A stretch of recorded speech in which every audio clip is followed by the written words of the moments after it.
I am joined by Chris Inglis.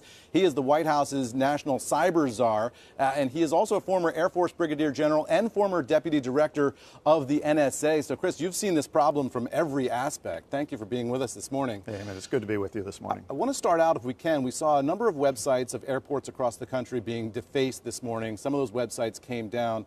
What do you guys know about that? It seems like it's coming from a pro-Russian group, and is that any kind of threat to be concerned about today? I mean, first, it's a developing situation, and so we know more about what the assertions, the allegations are of the hackers than we have seen underneath in terms of the actual effects.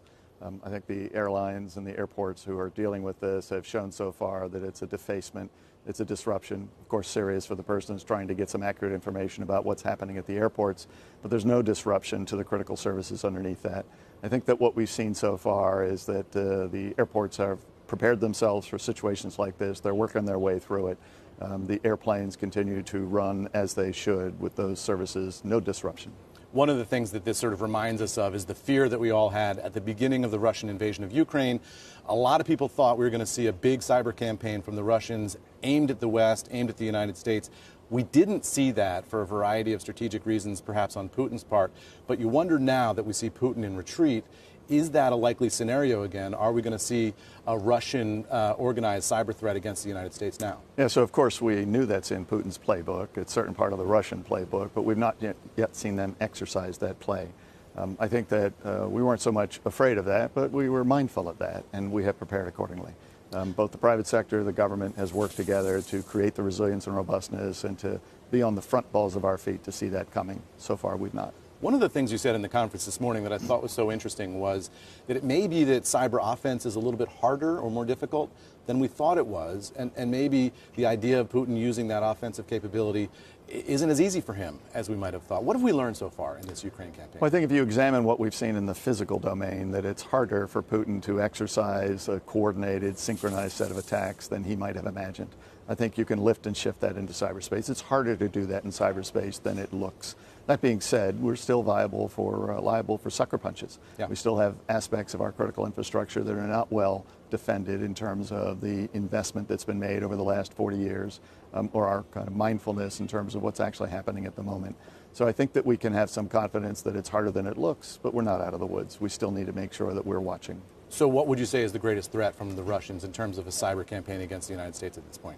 Is it airports? Is it the financial sector? I mean, what are you worried about? I'm worried about our confidence. I think the greatest threat is whether if they take a small swipe against something that's not well defended, there are lots of choices. Whether we go to the darkest corner in the room and imagine that that then portends some actual disruption in the critical infrastructure underneath of that. We're considerably more resilient than I think we might imagine. And we'll work our way through. We've done that before. We'll do that now. And so I think we have to be concerned as to whether we have the confidence and the agility to work our way forward. We should. We do. So when we see defacing website attacks like this morning, that's nothing to be concerned about, nothing to freak out about?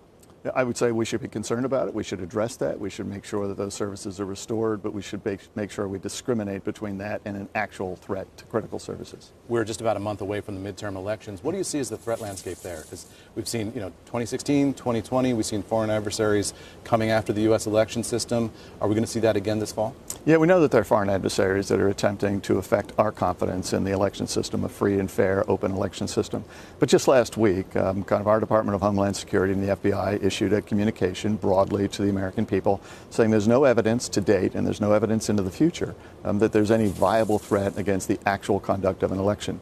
Surely people will challenge our confidence, but there's no viable threat to the election itself. No viable threat right now. That's right. No viable threat at the moment. How about the Chinese? So much focus on the Russians and what's happening in Vladimir Putin's mind, but we've got Xi Jinping about to be reinstated in power in Beijing, and we've got a very aggressive rising power there. What's the cyber threat from the Chinese to the U.S. economy, do you think? Well, the cyber threat from the Chinese has for a long period of time been simply the intellectual property theft, which kind of has gone on richly for probably now 12 years. And that continues apace. But increasingly, that cyber threat can be manifested in the attempt to establish some threat to our confidence. Do we have confidence that a free and open society based upon a free and open internet will continue to prevail? I think it will. I think the market forces that we see play out, where the United States and its like-minded nations still has the dominant economy in the world, will continue to be true so long as we have confidence in that and we defend the processes underneath of it. Well, that's probably a great place to leave it. Chris Inglis, thanks so much for joining us today on CNBC. Thank you. Really appreciate it.